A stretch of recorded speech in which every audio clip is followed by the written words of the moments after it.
بسم الله الرحمن الرحيم. ومن أحسن قولا ممن دعا إلى الله وعمل صالحا وقال إنني من المسلمين.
السلام علیکم ورحمۃ اللہ وبرکاتہ. الحمد للہ الذی لہ ما فی السماوات وما فی الارض.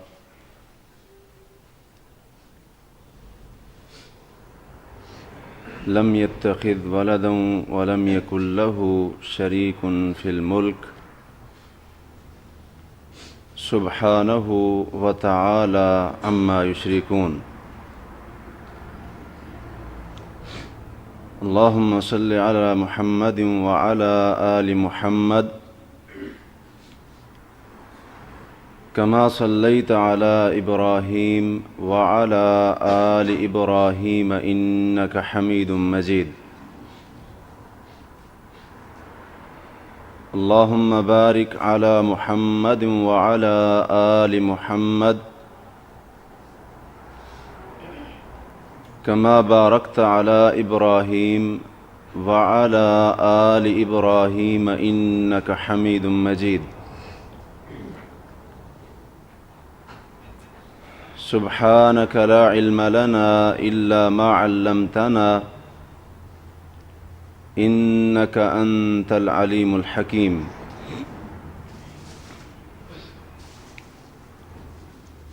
أما بعد فأعوذ بالله من الشيطان الرجيم. بسم الله الرحمن الرحيم. من المؤمنين رجال صدقوا ما عاهدوا الله عليه فمنهم من قضى نحبه ومنهم من ينتظر وما بدلوا تبدیلا.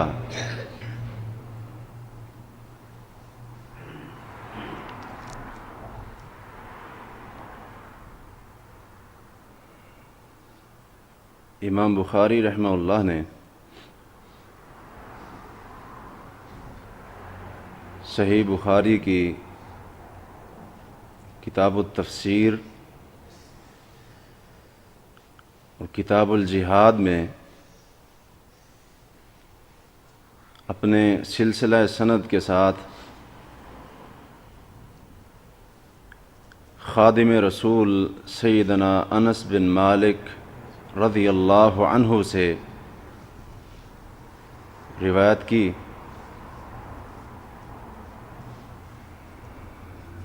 فرماتے ہیں کہ میرے چچا انس بن نضر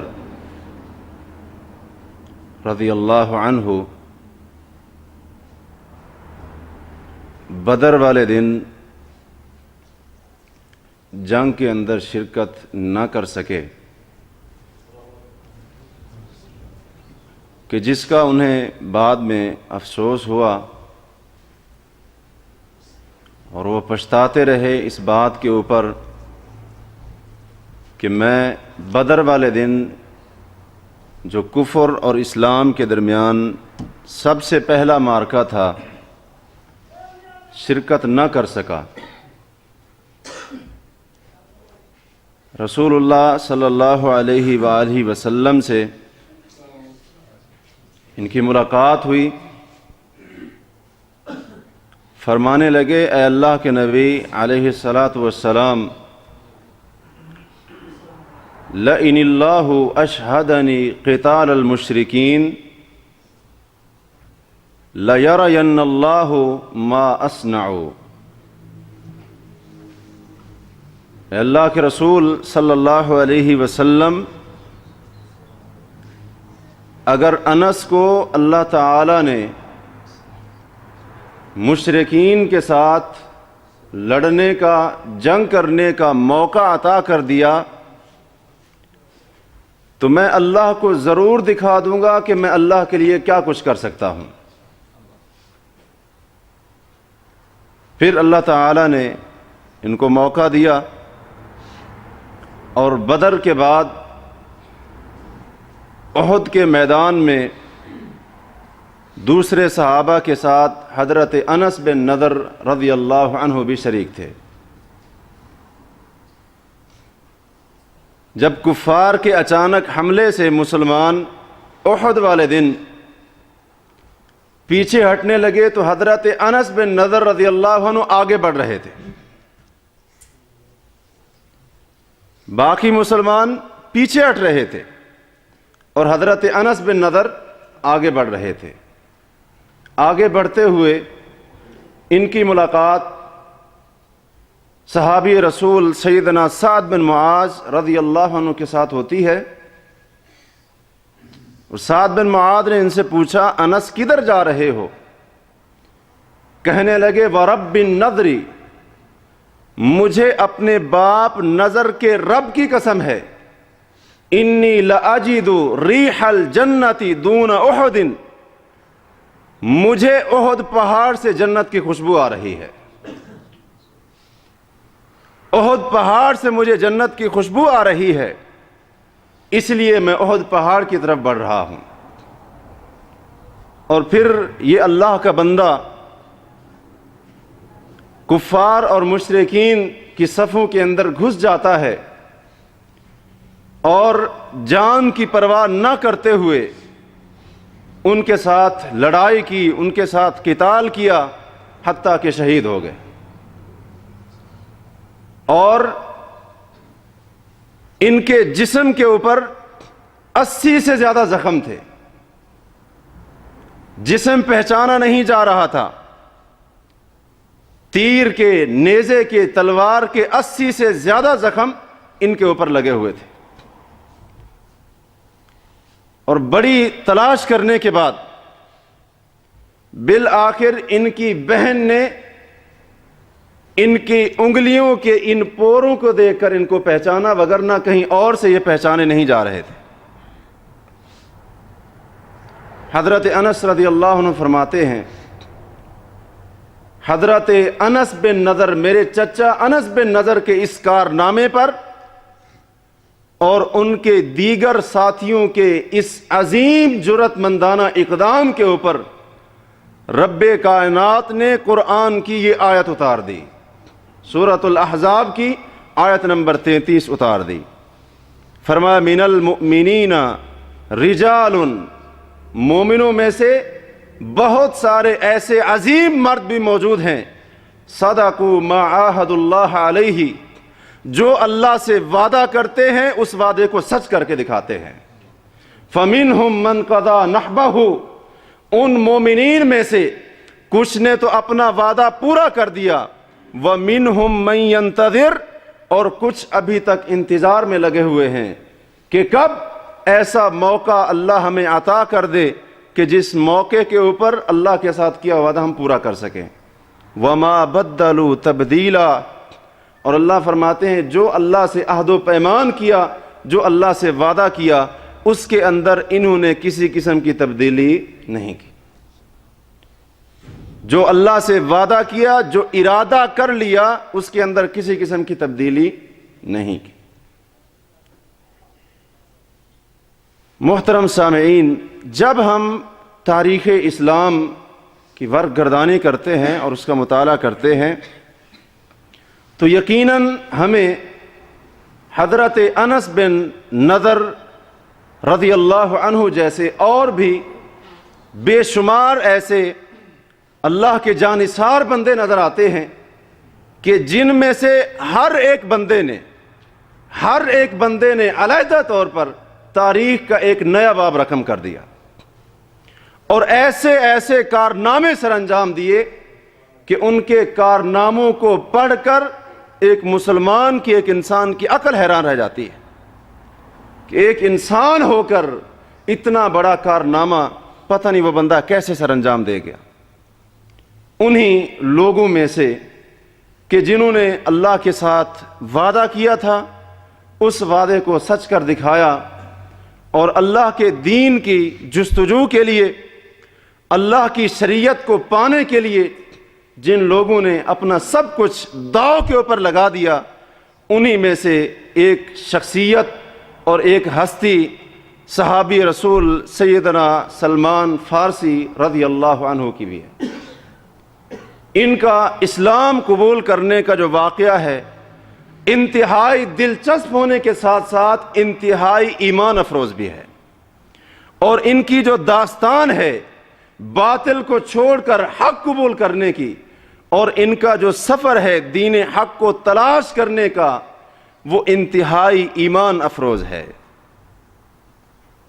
تو آج ہم ان کا ذکر خیر کرتے ہیں اس امید پر کہ اس عظیم صحابی کا یہ کارنامہ شاید میری اور آپ کی زندگی کی اصلاح کا سبب بن جائے۔ انہوں نے خود اپنا واقعہ بیان کیا ہے اپنے اسلام قبول کرنے کا، کہ جس کو امام احمد رحمہ اللہ نے مسند احمد میں حسن سند کے ساتھ روایت کیا ہے، اور امام ابن سعد نے اپنی کتاب طبقات میں بھی اس کو روایت کیا ہے، اور اسی طرح اس واقعے کو روایت کرنے والے امام حاکم بھی ہیں، انہوں نے بھی اپنی حدیث کی کتاب المستدرک میں اس واقعے کو روایت کیا ہے، لیکن امام حاکم نے ذرا اختصار کے ساتھ اس واقعے کو روایت کیا ہے، اور امام احمد رحمہ اللہ نے اس کو تفصیلاً روایت کیا ہے۔ اس واقعے کے راوی سیدنا عبداللہ بن عباس رضی اللہ عنہما ہیں۔ فرماتے ہیں کہ مجھے سلمان فارسی رضی اللہ عنہ نے یہ حدیث بیان کی، کہتے ہیں کہ میں اصفہان کا، ایران کے رہنے والا ایک باشندہ تھا، اور وہاں پر ایک شہر تھا، ایک علاقہ تھا جس کو رام ہرمز کہا جاتا تھا، یا یہ بھی کہا گیا ہے کہ میں اس بستی کا رہنے والا ہوں جس بستی کو جے کہا جاتا تھا۔ سلمان رضی اللہ عنہ کا اسلام قبول کرنے سے پہلے نام تھا مابہ، میم الف ما با اور آخر میں ہا، گول ہا ساکن، مابہ، اور یہ ایران کے رہنے والے تھے اصل میں، اور ان کے آباء و اجداد مجوسیت کو ماننے والے تھے۔ مجوسیت کا جو دین تھا اس کے اوپر یہ قائم تھے، اور ابو عبداللہ ان کی کنیت ہے، سلمان فارسی رضی اللہ عنہ کی، اور ان کا لقب ہے سلمان الخیر، سلمان الخیر۔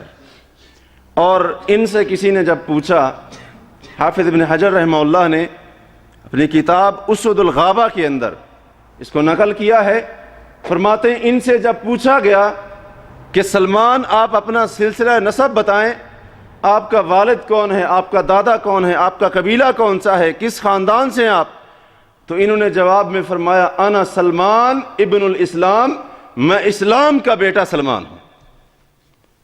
جب ان سے سلسلہ نسب پوچھا جاتا اپنا تعارف اس طرح سے کرواتے تھے، تو باپ کی جگہ پر یہ اسلام کا نام لیتے تھے، اپنے باپ کا نام نہیں بتاتے تھے۔ تو فرماتے ہیں میں اس علاقے سے تھا، اور میرا جو باپ تھا، میرا جو والد تھا، اس علاقے کے اندر کافی اثر و رسوخ رکھنے والا تھا، اور اس کی بہت ساری زمین بھی تھی، بہت بڑا زمیندار تھا، اور اس کے ساتھ ساتھ میرا باپ جو تھا اس مندر کا بھی سربراہ تھا جس مندر کے اندر مجوسیت کے لوگ آگ جلا کر رکھا کرتے تھے، کیونکہ مجوسیت کے دین کے اندر آگ کی عبادت کی جاتی ہے، اور ان کا یہ عقیدہ ہے کہ یہ آگ جو ہے، یہ جو روشنی ہے، اس کے اندر خیر اور بھلائی ہے، اور اگر یہ آگ وہ کہتے ہیں بجھ گئی تو پھر سمجھ لیں ہم کہ ہمارے لیے شر کا دور اور فتنے کا دور شروع ہو چکا ہے۔ اور کہتے ہیں میں اپنے باپ کو دنیا کی پوری مخلوق سے سب سے زیادہ محبوب تھا، اسی وجہ سے میرا باپ مجھے گھر کے اندر اس طرح سے چھپا کر رکھتا تھا جس طرح ایک کنواری لڑکی کو باپ گھر کے اندر چھپا کر رکھتا ہے۔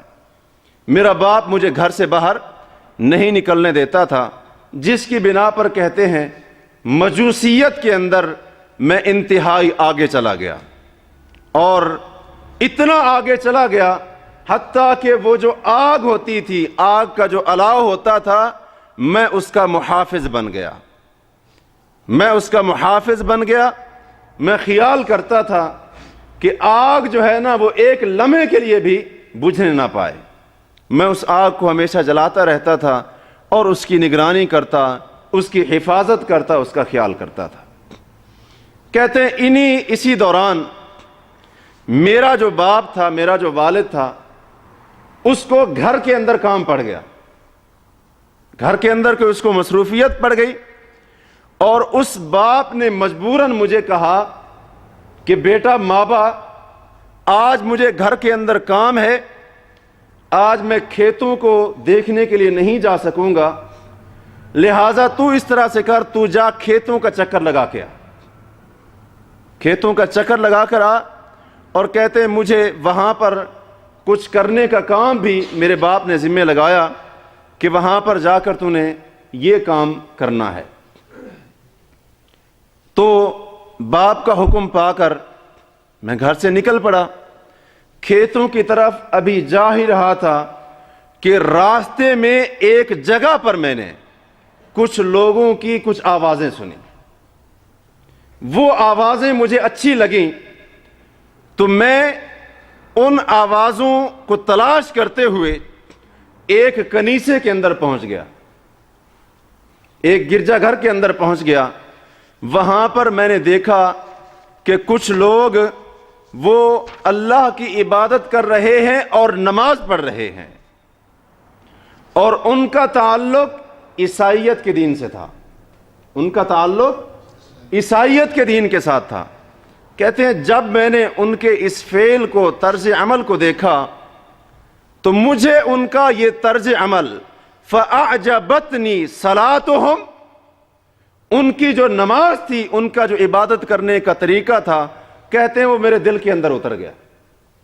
وَرَغِبْتُ فِي دِينِهِمْ، اور ان کے دین کو پہچاننے کا، سیکھنے کا شوق میرے دل کے اندر پیدا ہو گیا، اور میں نے دل ہی دل میں سوچ لیا کہ اللہ کی قسم دنیا کے تمام دینوں میں سے یہ جو ان لوگوں کا دین ہے وہ بہترین دین ہے۔ یہ حق کی خصوصیت ہوتی ہے، یہ حق کا امتیاز ہوتا ہے کہ ایک صحیح سوچ اور سمجھ رکھنے والا آدمی وہ حق کو دیکھتے ہی پہچان جاتا ہے۔ یہ حق کو اللہ تعالیٰ نے خصوصیت دی ہے، اور حق کا یہ امتیاز ہوتا ہے کہ جو صحیح سوچ کا مالک ہوتا ہے اس حق کو دیکھتے ہی پہچان جاتا ہے، اور جو حق والے ہوتے ہیں، اس حق کے اوپر چلنے والے ہوتے ہیں، ان کو دیکھ کر ہی وہ پہچان جاتا ہے۔ کہتے ہیں ان کا عبادت کا طریقہ اور ان کا یہ سارا کام مجھے اتنا اچھا لگا، مجھے ان کے دین کے متعلق شوق پیدا ہو گیا۔ میں وہاں پر ٹھہرا رہا، اور جو کچھ وہ کر رہے تھے میں بھی اس کو دیکھتا رہا۔ پتہ نہیں تھا کیا کر رہے ہیں، پتہ نہیں تھا کیا کر رہے ہیں، لیکن جو کام کر رہے تھے بڑا اچھا لگا، میں اس کو دیکھتا رہا، اور میں ان کے ساتھ سورج غروب ہونے تک وہیں رہا۔ باپ نے جس کام کے لیے بھیجا تھا مجھے اس کا خیال نہ رہا، وہ کام بھی دل و دماغ سے جاتا رہا، میں کھیتوں کی طرف بھی نہیں گیا، سورج غروب ہونے تک میں ان کی عبادت کو ان کے کنیسے کے اندر دیکھتا رہا۔ اور پھر جب وہ فارغ ہو گئے عبادت سے، میں نے ان سے پوچھا این اصل ھذا الدین، اس دین کا شوق تو پیدا ہو چکا تھا، اب اس دین کو حاصل کرنے کی تڑپ بھی کہتے ہیں دل کے اندر پیدا ہو چکی تھی۔ میں نے ان سے سوال کیا کہ اس دین کا جو اصل مرکز ہے وہ کہاں پر ہے؟ بتانے والوں نے جواب دیا فی شام، دین کا جو اصل مرکز ہے وہ سرزمین شام کے اندر۔ یہ کہاں پر تھے؟ ایران کے اندر۔ اور عیسائیت کا جو مرکز ہے وہ کہاں پر تھا؟ شام کے اندر۔ یہ بات یاد رہے، یہ جو واقعہ بیان کر رہے ہیں حضرت سلمان رضی اللہ عنہ، اللہ کے رسول صلی اللہ علیہ وسلم کی آمد سے پہلے کا ہے، آپ کی آمد سے، اور آپ کی آمد سے قبل کون سا دین تھا؟ عیسائیت تھا۔ کہنے لگے اس دین کا جو مرکز ہے وہ کہاں پر ہے؟ شام میں ہے، کیونکہ یہ جو شام کی سرزمین ہے یہ انبیاء کا مرکز رہی ہے۔ اسحاق علیہ السلام سے لے کر عیسیٰ علیہ السلام تک تمام کے تمام جتنے بھی نبی تھے وہ شام کے علاقے میں آئے تھے یا اس کے ارد گرد آئے تھے، اس سے باہر نہیں آئے تھے۔ انبیاء کی سرزمین یہ شام، کہنے لگے وہاں پر اس کا مرکز ہے۔ تو یہ بات سن کر کہتے میں اپنے والد کی طرف واپس لوٹ آیا، ادھر سے جب سورج غروب ہو گیا باپ کو بھی فکر لاحق ہو گئی کہ مابا جو ہے نا وہ پتہ نہیں کدھر چلا گیا ہے، گھر سے کبھی باہر نہیں نکلا، کہیں گم نہ ہو گیا ہو۔ میرے پیچھے اس نے تلاش کرنے کے لیے بندے بھی بھیجے، لیکن کہتے میں گھر میں پہنچ گیا۔ باپ نے پوچھا مابا کدھر رہ گئے تھے، کہاں چلے گئے تھے، اتنی دیر کیوں لگا دی، اور جو کام میں نے تمہیں بتایا تھا وہ بھی کر کے آئے ہو یا ایسے آ گئے ہو؟ کہنے لگے ابا جان مررت بناس یصلون فی کنیسۃ لہم، میں کھیت کی طرف جا رہا تھا، ہوا اس طرح سے راستے میں ایک کنیسہ دیکھا، ایک گرجا گھر دیکھا، وہاں پر دیکھا کچھ لوگ نماز پڑھ رہے تھے، فأعجبنی ما رأیت من دینہم، جو ان کا دین تھا، عبادت کا طریقہ تھا، وہ عبادت کا طریقہ مجھے بڑا اچھا لگا۔ ابا جان دیر اس لیے ہو گئی میں انہی کو دیکھتا رہا، جھوٹ نہیں بولا، جھوٹ نہیں بولا، کہہ دیتے کھیت میں گیا تھا، کام زیادہ تھا، پتہ نہیں تھا، تو کیا ہو گئی، دیر ہو گئی۔ ابھی تک مجوسی ہیں، جھوٹ نہیں بولا۔ کہنے لگے کنیسے کے پاس سے گزرا، وہاں پر ان کو عبادت کرتے ہوئے دیکھا، ان کا دین مجھے بڑا اچھا لگا، ان کی عبادت کو دیکھتا رہا اب تک۔ تو کہتے ہیں میرے باپ جو ہے نا، میرا باپ جس نے کبھی گھر سے بھی باہر نہیں نکالا تھا، اس کو خطرہ پڑ گیا، خوف لاحق ہو گیا، کہیں میرا بیٹا ان عیسائیوں کے دین کو قبول نہ کر لے۔ جو باطل ہوتا ہے نا، باطل، اس کے باطل ہونے کی ایک نشانی یہ بھی ہوتی ہے کہ ان کو خطرہ لاحق ہوتا ہے کہ حق کی بات سن کر کہیں ہم ہدایت کے اوپر نہ آ جائیں۔ یہ باطل کے جھوٹ ہونے کی ایک نشانی ہوتی ہے کہ فلاں جگہ پر حق کی محفل میں جو باطل ہوتا ہے، باطل کے ماننے والے ہوتے ہیں، اس وجہ سے نہیں آتے کہیں وہاں پر صحیح بات سن لی سمجھ نہ آ جائے، ماننی پڑے گی وہاں پر۔ کہتے باپ نے جب یہ سارا ماجرا سنا کہ ہم مجوسی ہیں اور میرا بیٹا عیسائیوں کے کنیسے میں، ایک مجوسی کا بیٹا عیسائیوں کی عبادت کے طریقے کو اچھا بھی کہہ رہا ہے، ان کے دین کو پسند بھی کر رہا ہے، تو فوراً میرے باپ نے کہا بیٹے یہ جو دین تو دیکھ کر آیا ہے اس دین کے اندر کوئی خیر نہیں ہے، دینوں کا و دین آبائی کا و اجدادی کا، میرے بیٹے تیرا دین، تیرے باپ کا دین، تیرے آباء و اجداد کا دین، تیرے دادا پردادا کا دین، یہ اس دین سے بہتر ہے، اس دین سے بہتر ہے۔ کس کا دین؟ تیرا دین، تیرے باپ کا دین اور تیرے دادا اور پردادا کا دین۔ یہ اب دلیل دے رہا ہے اپنے دین کو ثابت کرنے کے لیے۔ اور جو اہل باطل ہوتے ہیں، حق کی مخالفت کرنے والے ہوتے ہیں، ان کی شروع دن سے یہی دلیل رہی ہے۔ کیوں نہیں مانتے ہو؟ کیونکہ ہمارے باپ کا جو دین ہے، باپ دادا کا دین ہے، وہ یہ نہیں۔ یہ سب سے بڑی دلیل ہوتی ہے جو باطل کو ماننے والے ہوتے ہیں۔ حق کے مقابلے میں سب سے بڑی اور کامیاب جو دلیل وہ سمجھتے ہمارے پاس ہے، وہ یہی ہوتی ہے۔ اپنے باپ کے دین کو کیسے چھوڑ دیں، دادا کے دین کو کیسے چھوڑ دیں، نسل در نسل جس دین کے اوپر ہم عمل کرتے ہوئے آ رہے ہیں اس دین کے ساتھ بغاوت کیسے کریں۔ حضرت سلمان، جن کا نام کیا تھا، مابا، کہنے لگے ابا جان فواللہ مجھے بھی اللہ کی قسم ہے جس دین کو میں دیکھ کر آیا ہوں ہمارے دین سے بہتر ہے وہ۔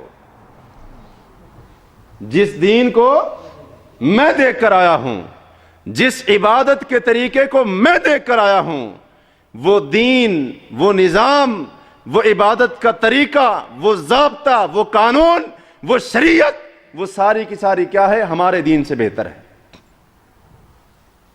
جن کو اللہ نے صحیح سوچ اور سمجھ دی ہوتی ہے فوراً پہچان جاتے ہیں جو کام میں کر رہا ہوں وہ غلط ہے، جو اگلا کر رہا ہے وہ صحیح ہے۔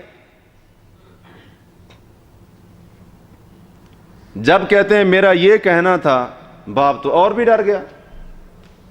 جو باپ پہلے لڑکی کی طرح چھپا کر رکھتا تھا اس کو اب تو اور بھی خطرہ لاحق ہو گیا کہ بیٹا باغی نہ ہو جائے، بیٹا باغی نہ ہو جائے، اپنے باپ دادا کے دین کو نہ چھوڑ دے۔ خطرہ اس چیز کا تھا۔ تو کہتے ہیں اس بات کے ڈر سے میرے باپ نے میرے پاؤں کے اندر زنجیریں ڈال دی۔ کیا کر دیا؟ زنجیریں ڈال دی۔ بیٹا کہیں عیسائیت قبول نہ کر لے، دین حق کو سینے سے نہ لگا لے۔ کہتے ہیں ادھر سے میں نے وہ جو عیسائی وہاں پر رہنے والے تھے ان کو چپکے سے پیغام بھجوا دیا کہ جب تمہارے پاس شام میں سے تاجروں کا کوئی قافلہ آئے تو مجھے خبر کر دینا۔ جب وہ اپنی ضروریات سے فارغ ہو جائیں، واپس جانے لگے، مجھے ضرور اطلاع کرنا۔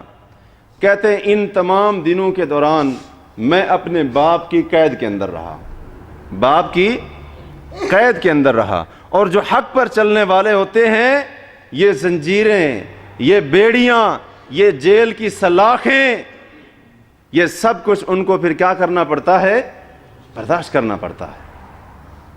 اور یہ صرف ان کے ساتھ نہیں ہوا، دنیا کے اندر جب بھی حق کے ماننے والے حق کی تلاش میں نکلے ہیں ان کے راستے کے اندر مختلف قسم کی رکاوٹیں ڈالی گئیں، جن میں ایک رکاوٹ یہ بھی ہوتی تھی ان کو قید کر دیا جاتا تھا، جیل کی سلاخوں کے اندر ڈال دیا جاتا تھا، پابند سلاسل کر دیا جاتا تھا، بیڑیاں اور توق ڈال دیے جاتے تھے، پاؤں کے اندر زنجیریں ڈال دی جاتی تھیں تاکہ حق بات سننے کے لیے، سمجھنے کے لیے یہ آگے نہ جا سکے۔ کہتے ہیں باپ نے پاؤں کے اندر زنجیر ڈال دی، قید کر دیا۔ میں نے عیسائیوں کو، ان لوگوں کو یہ پیغام بھجوا دیا۔ اسی دوران میں صبر کرتا رہا، ٹھہرا رہا، اور شام سے تاجروں کا ایک قافلہ آیا اور وہاں پر وہ ٹھہرے جتنے دن انہوں نے ٹھہرنا تھا۔ اور اس کے بعد جب وہ قافلہ جانے لگا تو ان عیسائیوں نے چپکے سے مجھے خبر کر دی۔ تو کہتے ہیں پھر میں باپ کی جیل توڑ کر بھاگ گیا۔ کیا کیا پھر؟ جو حق کو ماننے والے ہوتے ہیں، جن کا نصب العین اور مقصد حق ہوتا ہے، ان کو یہ لوہے کی زنجیریں نہیں روک سکتی، ان کو پابند سلاسل نہیں کیا جا سکتا، ان کے سامنے جیل کی دیواریں، ان کے سامنے یہ غلامی کے طوق اور یہ جو ہے نا قید کی زنجیریں، یہ قید کی زنجیریں اور یہ ساری چیزیں، یہ بیڑیاں ان کو پھر نہیں روک سکتی۔ کہتے ہیں میں اپنے باپ کی جو پہنائی ہوئی زنجیریں تھیں ان کو توڑ کر میں بھاگ گیا، ان قافلے والوں کے ساتھ ملا۔ اب حق کی جستجو دیکھیں، حق کی تڑپ دیکھیں، حق کے بارے میں جوش دیکھیں۔ کہتے ہیں وہاں سے میں چلا گیا، حق کے بارے میں اتنا شوق، حق کو تلاش کرنے کا، آج ہمیں تو بیٹھے بیٹھے مل گیا ہے نا, ہمیں اس لیے اس کی قدر نہیں ہے. ایک طرف دیکھیں باپ کون ہے؟ زمیندار, سب کچھ موجود ہے, گھر والے بھی موجود ہیں, والدین بھی موجود ہیں, زمین ہے, جائیداد ہے, پراپرٹی ہے, اپنا ملک ہے, اپنی بستی ہے, اور سب کچھ اپنا موجود ہے. دوسری طرف کون ہے؟ شام کے قافلے والے ہیں, تاجر ہیں, ان کے بارے میں پتہ بھی نہیں ہے, ان کے بارے میں کوئی علم نہیں ہے کہ وہ کس قسم کے لوگ ہیں, اچھے لوگ ہیں, برے ہیں, کچھ بھی پتہ نہیں ہے. اب حق کی جو طلب تھی, حق کے بارے میں جو ولولہ اور جوش ان کے دل اور دماغ کے اندر پیدا ہوا تھا, اس نے بیٹھنے نہیں دیا, اور زنجیریں ان کو نہیں روک سکیں, یہ بات ان کو نہیں روک سکی. کبھی نہیں سوچا کہ سلمان یہ کیا کر رہے ہو, ماں باپ یہ کیا کر رہے ہو, وطن چھوڑ کر جا رہے ہو, وطن چھوڑ کر جا رہے ہو, اپنا دیش چھوڑ کر جا رہے ہو, وہاں پر کوئی اپنا نہیں ملے گا, وہاں پر پردیس, غربت, اجنبیت کی زندگی, وہاں پر پتہ نہیں کوئی تم سے پوچھنے والا بھی ہوگا, نہیں ہوگا. ایک لمحے کے لیے بھی یہ اللہ کا بندہ ان باتوں کو, کیونکہ اس کا مقصد کیا تھا؟ حق کو حاصل کرنا تھا, حق کی تلاش تھی, جو صحیح اور سچا دین تھا اس کو پانا اور سمجھنا, اس کے اوپر عمل کرنا تھا. جب کسی انسان کا یہ مقصد ارادہ ہوتا ہے, جب کوئی بندہ, کوئی اللہ کا بندہ اس چیز کو نصب العین بنا لیتا ہے, دنیا کی کوئی چیز, دنیا کی کوئی رنگینی, دنیا کی عیش و عشرت, یہ وطن, یہ گھر بار, دنیا کے مال دولت, دنیا کے خزانے, اس کے پاؤں کی زنجیر کبھی نہیں روک سکتے. کہتے ہیں ان قافلے والوں کے ساتھ میں بھی چلا گیا, سفر کرتے کرتے شام کے اندر پہنچا. ایران کہاں پر ہے, شام کہاں پر ہے, میلوں, سینکڑوں میلوں کا فاصلہ طے کرتے ہوئے, ہزاروں میلوں کا فاصلہ طے کرتے ہوئے, یہ اللہ کا بندہ کسی دنیاوی مقصد کے لیے نہیں بلکہ صحیح دین کو تلاش کرنے کے لیے گھر سے نکلا ہے. سب کچھ قربان کر کے نکلا ہے, سب کچھ قربان کر کے نکلا ہے, سب کچھ چھوڑ کر نکلا ہے. مقصد اس کا یہ ہے اللہ کا دین مل جائے. کہتے ہیں وہاں پر شام میں پہنچا, شام میں پہنچ کر ایسے نہیں بیٹھ گیا, وہاں پر میں نے وہاں پر رہنے والے لوگوں سے سوال کیا کہ من افضل اہل ھذا الدین, اس دین عیسائیت کو جو ماننے والے ہیں ان میں جو افضل ترین بندہ ہے, ان میں سے جو عظیم ترین آدمی ہے, مجھے اس کا پتہ بتاؤ. جو اس دین کا سب سے بڑا عالم ہے, مجھے اس کا پتہ بتاؤ. لوگوں نے بتایا یہ فلاں جگہ پر کنیسہ ہے, وہاں پر جو اسقف ہے, وہاں پر جو پادری ہے, وہاں پر جو عیسائیت کا عالم ہے, وہ اس وقت کا عیسائیوں کا سب سے بڑا دین کا عالم ہے. کہتے میں اس کے پاس گیا, اس سے اجازت مانگی, اس کو بتایا کہ میں فلاں علاقے سے آیا ہوں اور اس طرح سے میں کیا کرنا چاہتا ہوں, اس دین کے بارے میں جستجو کرنا چاہتا ہوں, تلاش کرنے آیا ہوں, تو میں چاہتا ہوں آپ مجھے اجازت دیں, میں آپ کی خدمت بھی کروں, آپ سے دین کا علم بھی حاصل کروں, آپ کے ساتھ نماز بھی پڑھوں. کہتے ہیں اس نے اجازت دے دی, میں اس کے ساتھ رہا اور اس کی خدمت کرتا رہا, اس سے دین کا علم حاصل کرتا رہا. کہتے ہیں کہ عالم تو بہت بڑا تھا لیکن آدمی بہت برا تھا. عالم بہت بڑا تھا عیسائیت کا, لیکن آدمی بہت برا تھا. اپنے جو اس کے ماننے والے تھے ان کو صدقہ کرنے کا حکم دیتا, جب وہ صدقہ کر کے اپنے اس مولوی اور اپنے درویش کے سامنے پیش کر دیتے, یہ کیا کرتا, مسکینوں پر خرچ کرنے کی بجائے اپنا خزانہ بھرتا تھا. اور اس نے کہتے ہیں 7 مٹکے سونے اور چاندی کے بھر رکھے تھے. 7 مٹکے, اس لیے تو اللہ نے فرمایا ہے نا سورہ توبہ کے اندر 10ویں پارے کے اندر, یا ایھا الذین آمنو, اے ایمان والو, ان کثیرا من الاحبار والرہبان لیأکلون اموال الناس بالباطل. اے ایمان والو بچنا, آنکھیں کھول کر چلنا, بے شک بہت سارے, کتنے, بہت سارے, یہ جو درویش ہیں, یہ جو مولوی ہیں, یہ جو پیر ہیں, فرمایا بہت سارے ان میں سے لوگوں کا مال باطل طریقے سے کھاتے ہیں. وَيَصُدُّونَ عَن سَبِيلِ اللَّهِ, اللہ کے راستے سے روکتے ہیں. ایمان والو اپنا دین بھی، اپنا مال بھی، اپنی عزت بھی ان ڈاکوؤں سے، ان لٹیروں سے بچانا۔ کہتے ہیں دین کا عالم بہت بڑا تھا لیکن آدمی بہت برا تھا، لوگوں کو حکم دیتا تھا صدقہ کرنے کا، خود کیا کرتا تھا اپنے خزانے کے مٹکے بھرتا تھا۔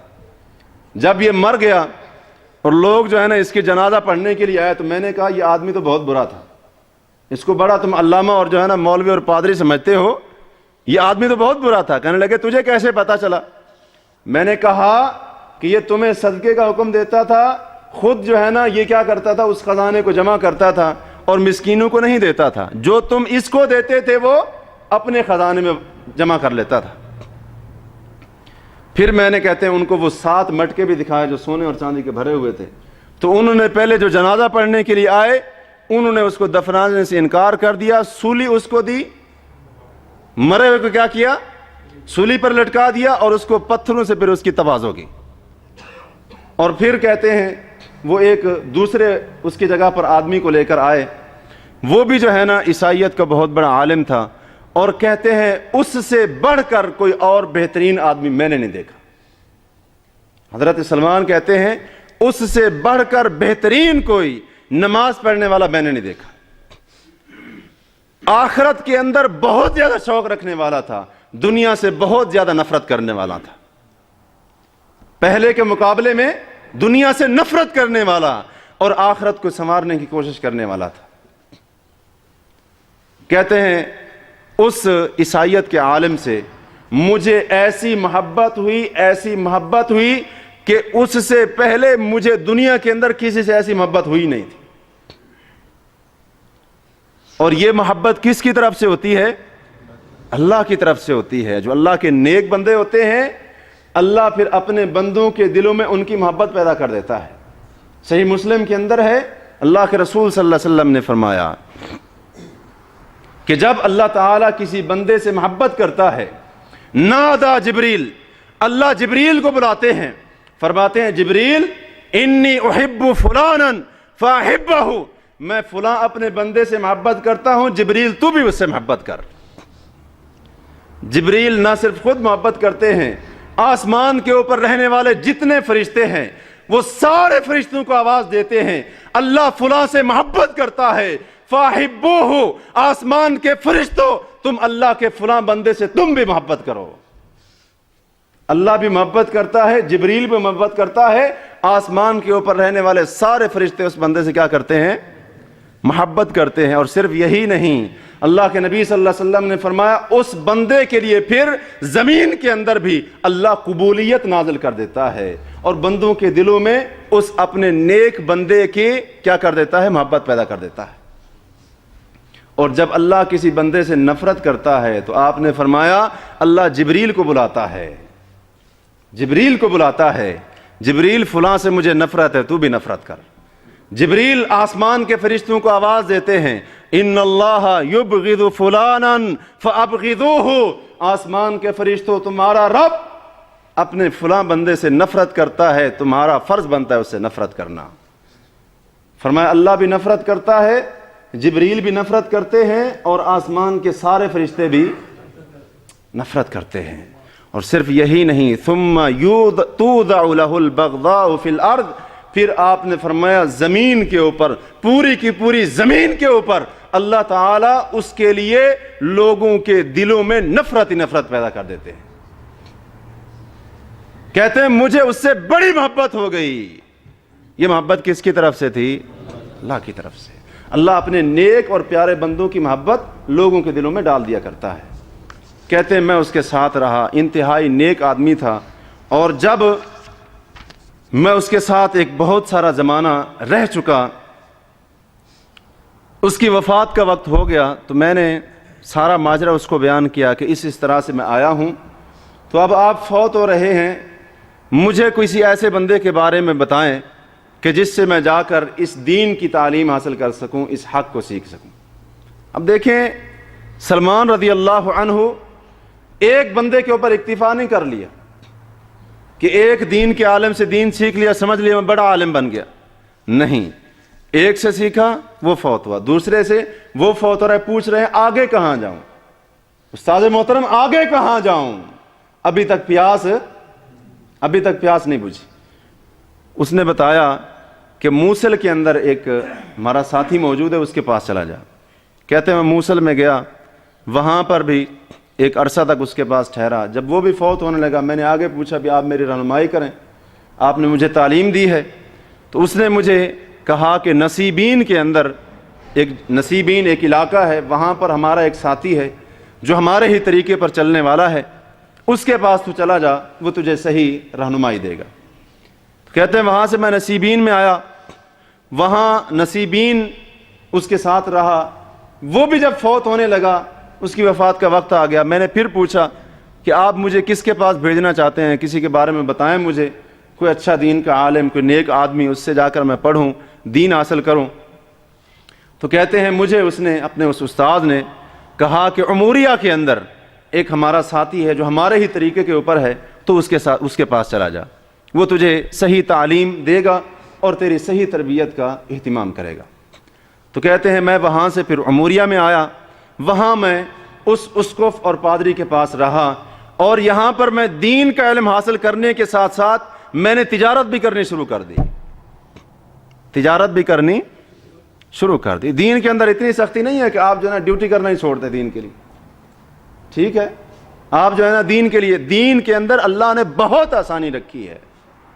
کماؤ بھی صحیح، اللہ کی عبادت بھی کرو، صرف اللہ کی عبادت، کمانے کی کوئی فکر نہ ہو، یہ بھی دین کا حصہ نہیں ہے۔ اور صرف دنیا، صرف کمائی، اللہ کی عبادت کا پتہ ہی نہ ہو، یہ بھی بہت بڑا ظلم ہے، بہت بڑا ظلم ہے یہ۔ کہتے ہیں دین ادھر سے سیکھ رہا تھا، ادھر سے تجارت بھی کر رہا تھا، حتیٰ کہ کہتے ہیں میرے پاس کچھ بکریاں جمع ہو گئیں اور کچھ گائے جمع ہو گئیں۔ اسی دوران میں میرا یہ استاد بھی کون سے نمبر پر تھا؟ یہ 5ویں نمبر پر بھی میرا یہ استاد، اس کی بھی وفات کا وقت آ گیا۔ میں پریشان ہو گیا، تو میں نے استاد سے جا کر پوچھا کہ استاد محترم آپ مجھے بتائیں، میری رہنمائی کریں کہ اب میں کدھر جاؤں، آپ کی تو وفات ہو رہی ہے، اب دین کا علم تو میں نے سیکھنا ہے، اب میں کدھر جاؤں، آپ مجھے کس کے پاس بھیجنا چاہتے ہیں؟ تو کہتے ہیں میرے اس استاد نے مجھے بتایا کہ اے میرے بیٹے، جس دین کے اوپر میں چل رہا تھا اور مجھ سے میرے پہلے جو ساتھی جنہوں نے تجھے میرے پاس بھیجا تھا، ہم جس دین اور طریقے پر چل رہے تھے، آج پوری دنیا کے اندر اس طریقے پر چلنے والا مجھے ایک بھی نظر نہیں آتا۔ پوری دنیا کے اندر اس طریقے پر چلنے والا مجھے ایک بندہ بھی نظر نہیں آتا۔ وَلَكِنَّهُ قَدْ أَذَلَّكَ زَمَانُ نَبِيٍّ يَبْعَثُهُ اللَّهُ بِدِينِ إِبْرَاهِيمَ۔ لیکن میں تجھے ایک بات ضرور بتاتا ہوں، میرے حساب سے یہ جو ہمارا زمانہ ہے، یہ اس زمانے کی پیشین گوئی کر رہا ہے کہ جس زمانے اور وقت میں ایک نبی کا ظہور ہونا ہے، ایک آخری نبی آنے والا ہے جس کو اللہ تبارک و تعالی ابراہیم کا دین دے کر مبعوث کرے گا۔ اور وہ نبی اس جگہ کی طرف ہجرت کرے گا جو جگہ کالے پتھروں والی پہاڑیوں کے درمیان میں ہے، اور اس جگہ کی ایک امتیازی نشانی یہ بھی ہے کہ اس جگہ میں کھجور کے درخت بکثرت ہوں گے۔ بِهِ عَلَامَاتٌ لا تخفا، اے میرے بیٹے، اس نبی کی 3 ایسی علامتیں ہوں گی جو کسی سے بھی مخفی نہیں ہوں گی۔ 3 ایسی علامتیں ہوں گی جو کسی سے مخفی نہیں ہوں گی۔ پہلی علامت اس کی یہ ہوگی، لا یأکل الصدقۃ، وہ نبی صدقہ نہیں کھائے گا، صدقے کا مال نہیں کھائے گا۔ یہ کون بتا رہا ہے؟ عیسائیت کا سب سے بڑا عالم بتا رہا ہے۔ ابھی تک اللہ کے رسول صلی اللہ علیہ وسلم آپ کی بعثت بھی نہیں ہوئی، آپ کی حتیٰ کہ پیدائش بھی نہیں ہوئی،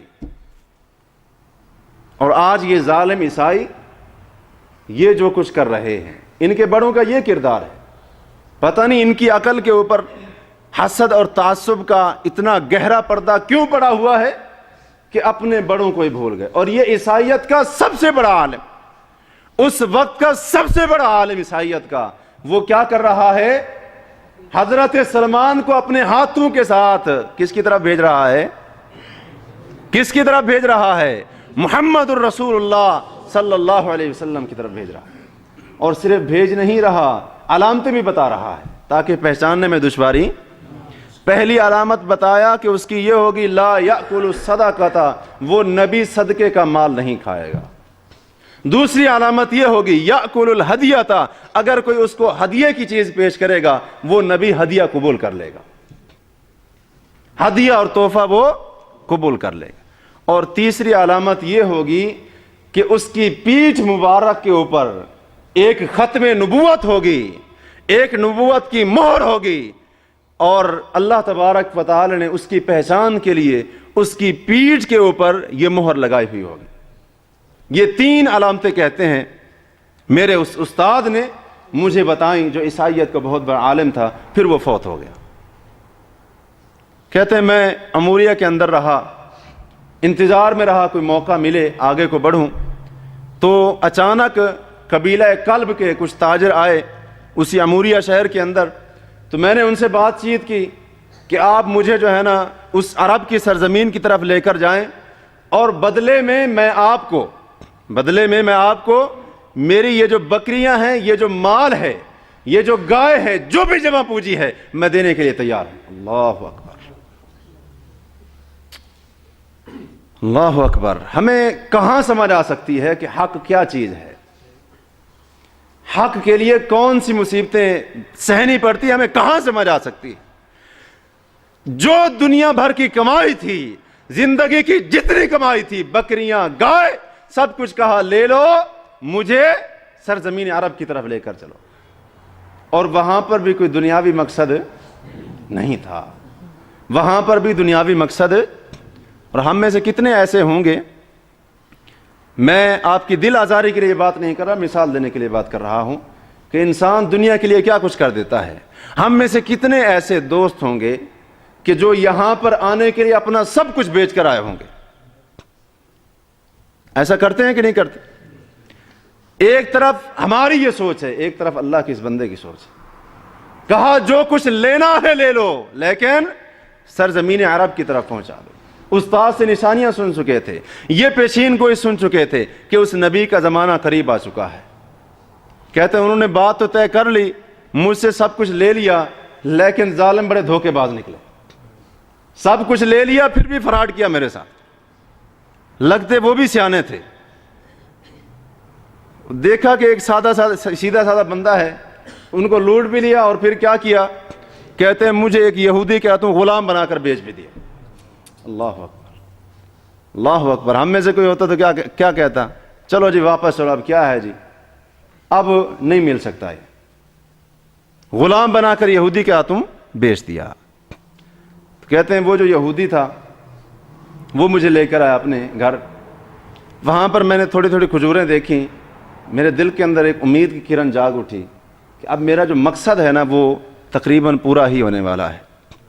اسی دوران اللہ کا کرنا ایسا ہوا, اسی یہودی کا مدینہ کے اندر رہنے والا, اللہ اکبر, اللہ کیسے کیسے ذرائع پیدا کرتا ہے. دیکھیے پھر یہ بندہ ایران سے چلتا ہے شام میں, اللہ تعالیٰ شام سے لے کر آتا ہے سرزمین عرب کی طرف, اور دیکھیے اللہ کیسے راستے ہموار کر رہا ہے, کیسے راستے ہموار کر رہا ہے مدینہ لے جانے کے. کہتے ہیں اس یہودی کا ایک جو چچا زاد بھائی تھا, مدینہ کے اندر رہنے والا تھا, وہ اس سے ملنے کے لیے آیا. میرا مالک جو یہودی تھا اس نے مجھے اپنے چچا زاد بھائی سے فروخت کر دیا, اور اس کا یہ جو چچا زاد بھائی تھا یہ بھی یہودی تھا, یہ مجھے لے کر وہاں سے کہاں آ گیا, مدینہ میں آ گیا. وہاں پر کھجوروں کے درخت دیکھے, وہاں پر سیاہ پتھروں والی پہاڑیاں دیکھیں, میرا دل خوش ہو گیا, دل خوش ہو گیا.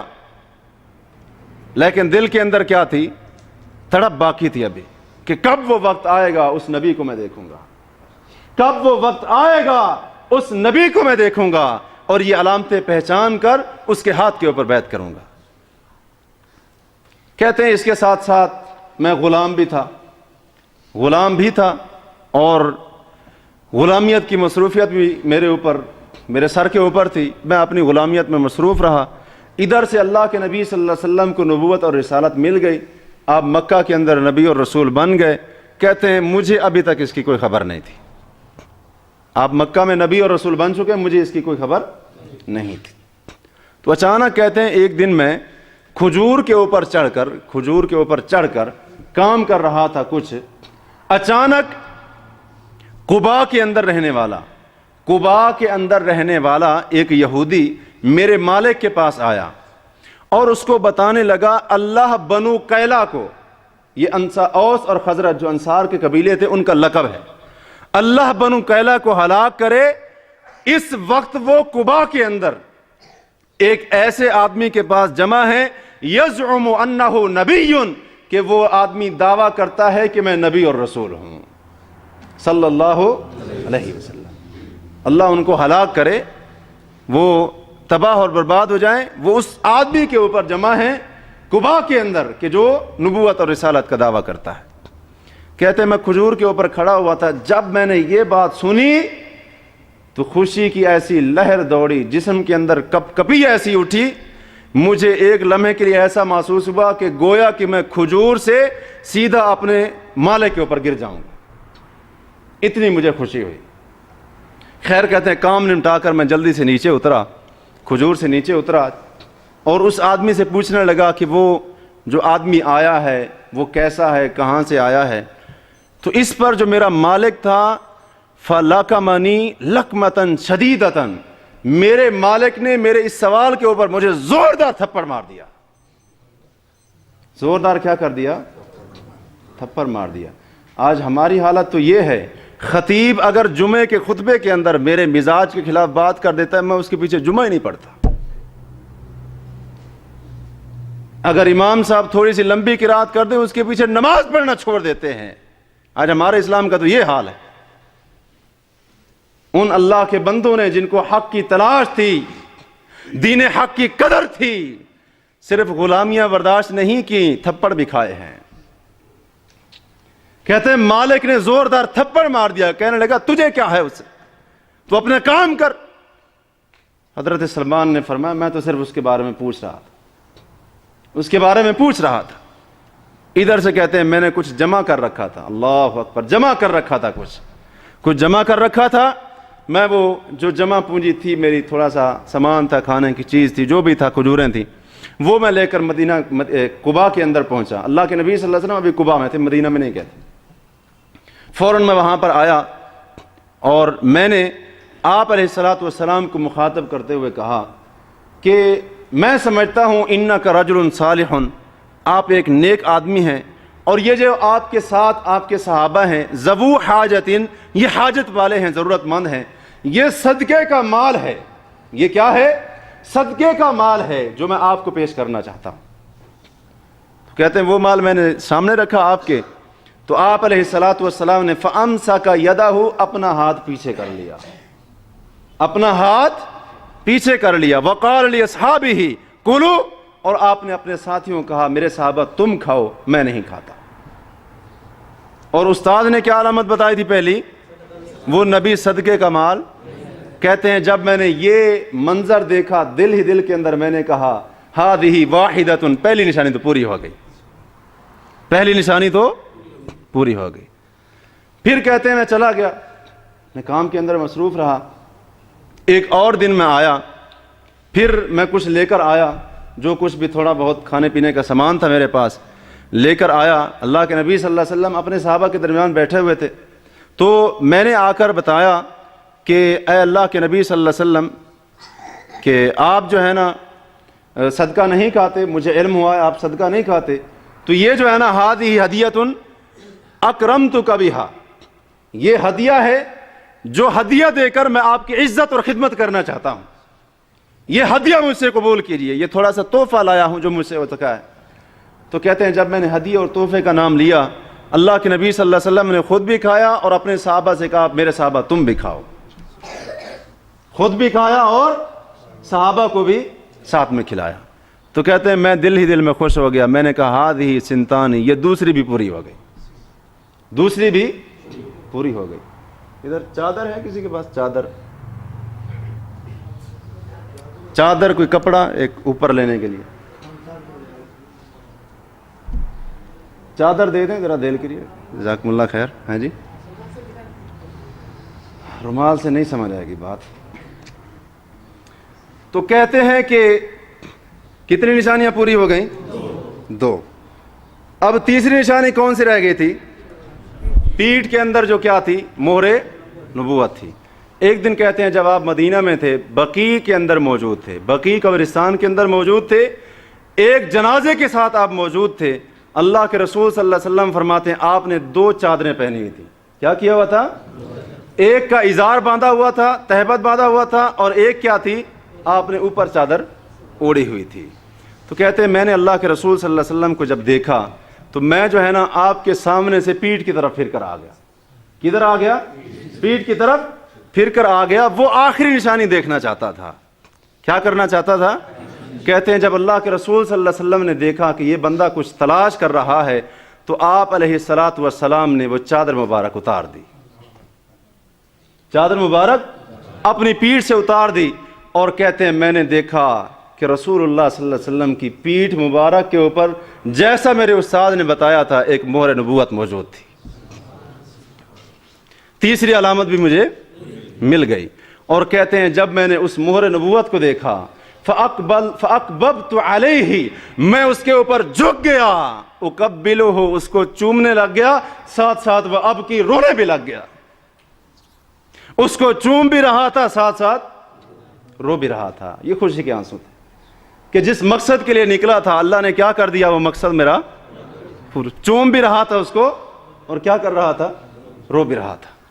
اللہ کے رسول صلی اللہ علیہ وسلم نے میری جب یہ کیفیت دیکھی تو آپ نے فرمایا سامنے آ۔ میں سامنے آیا تو آپ نے پوچھا بھی کیا تیرا ماجرا ہے، کیا قصہ ہے؟ میں نے یہ ساری داستان جب آپ کو بیان کی تو رسول اللہ صلی اللہ علیہ وسلم کو یہ بات انتہائی پسند آئی کہ آپ علیہ الصلوۃ والسلام کے صحابہ نے بھی یہ قصہ اور واقعہ سنا، آپ بڑے خوش ہوئے اس بات کے اوپر۔ تو کہتے ہیں پھر میں چلا گیا اور اپنے مالک کے پاس رہا، کیونکہ غلام تھا، آزاد تو تھا نہیں، مسلمان تو ہو گیا، اور اسی دوران مجھ سے بدر کا مارکہ بھی جاتا رہا، احد کے اندر میں شریک نہیں ہو سکا۔ محترم دوستو، یہ جو غلامی کی زندگی ہے نا، اس سے اللہ کی پناہ مانگیے، غلامی کی زندگی سے اللہ کی پناہ مانگیے۔ غلامی کی وجہ سے انسان بہت بڑی خیر سے بھی محروم ہو جاتا ہے۔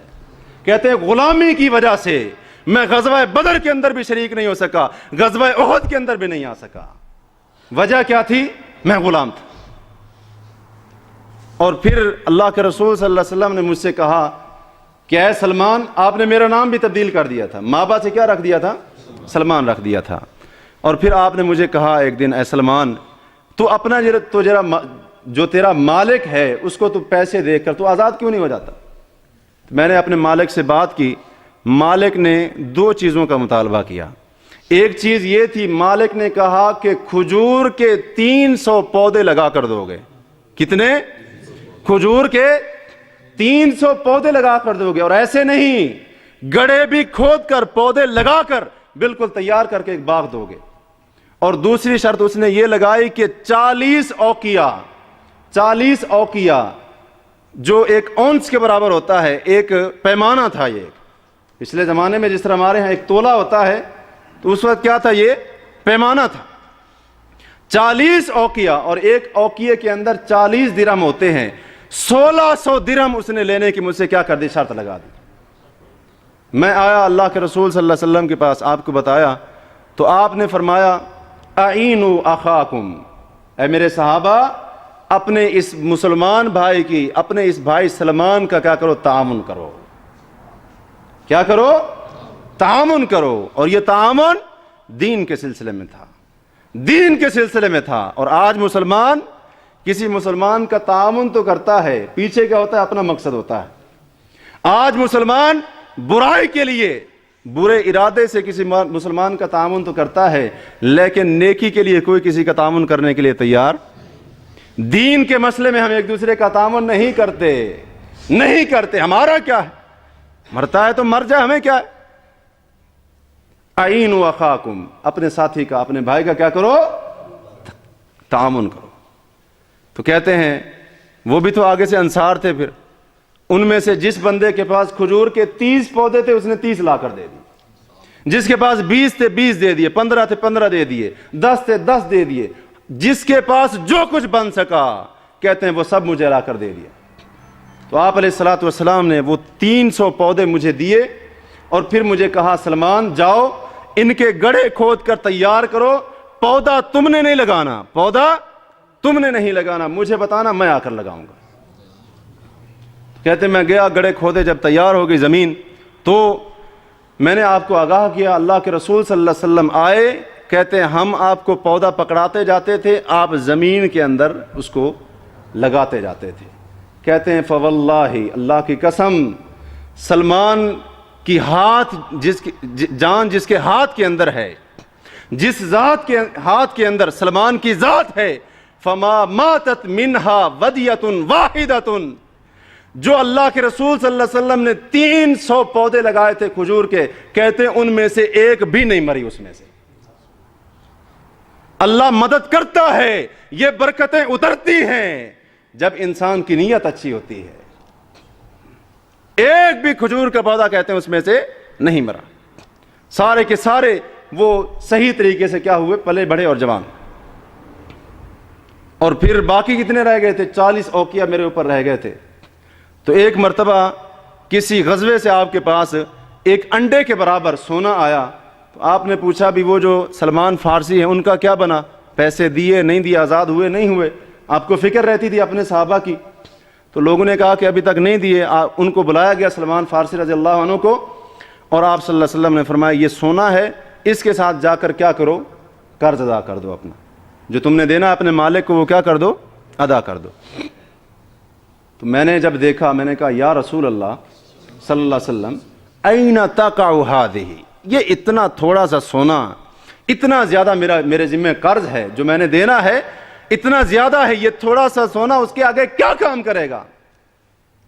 آپ صلی اللہ علیہ وسلم نے فرمایا اذهب جا فإن اللہ سیؤدی بہا عنک، اللہ تعالیٰ تیری طرف سے اسی تھوڑے سے کے بدلے میں سارا کچھ ادا کر دے گا، سب کچھ ادا کر دے گا، اللہ اس کے اندر برکت ڈالے گا۔ اور کہتے ہیں میں گیا، واقعتاً گیا، جس کا جتنا دینا تھا اسی تھوڑے سے میں سے سب کو پورا دے دیا۔ اللہ نے اس کی اس تھوڑے کے اندر کیا کر دی؟ اتنی اس کے اندر برکت ڈال دی۔ تو پھر کہتے ہیں میں آزاد ہو گیا، اور پھر رسول اللہ صلی اللہ علیہ وسلم کے ساتھ میں غزوہ احد کے اندر بھی شریک ہوا، اور باقی جتنے بھی غزوات ہوئے میں ان کے اندر شریک ہوا۔ یہ داستان ہے اس مرد مجاہد کی، اس مرد مومن کی، حق کو قبول کرنے کی، حق کی تلاش کی، اور اپنا سب کچھ چھوڑ کر اسلام اور سچے دین کو تلاش کرنے کی۔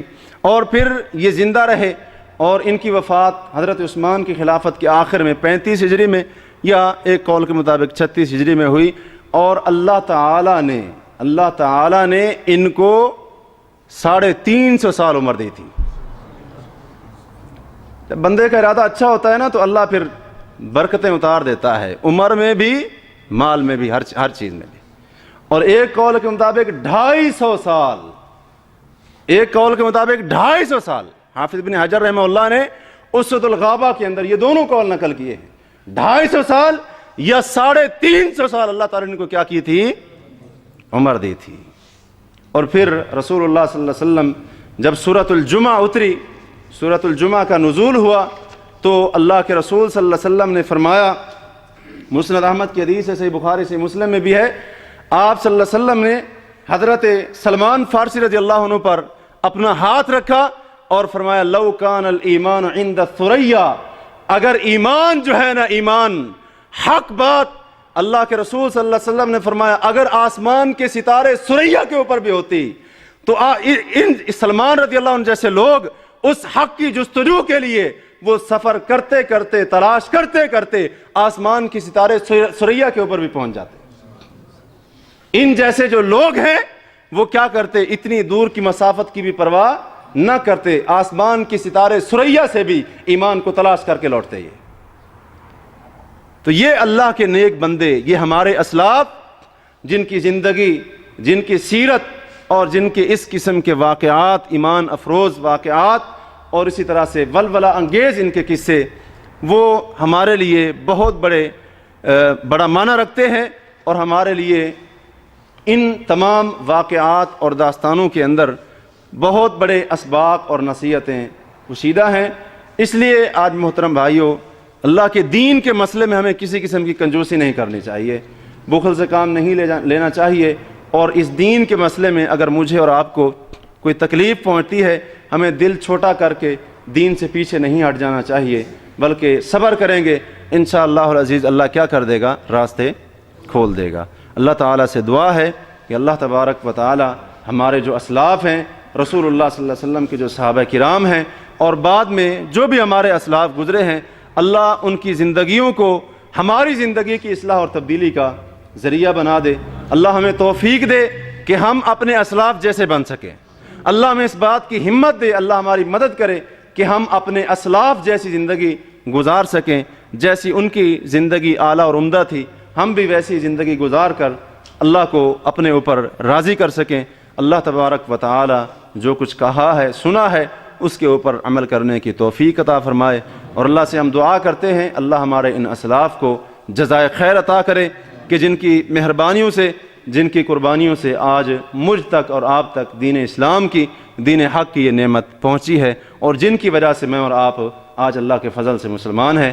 اللہ ان کو جزائے خیر دے، اللہ تعالیٰ ان پر اپنا خصوصی فضل کرے، اور اللہ جنت الفردوس میں ان کو اعلیٰ سے اعلیٰ مقام ان کی شان کے مطابق عطا کرے۔ اقول قولی ھذا واستغفر اللہ لی ولکم ولسائر المسلمین والمسلمات۔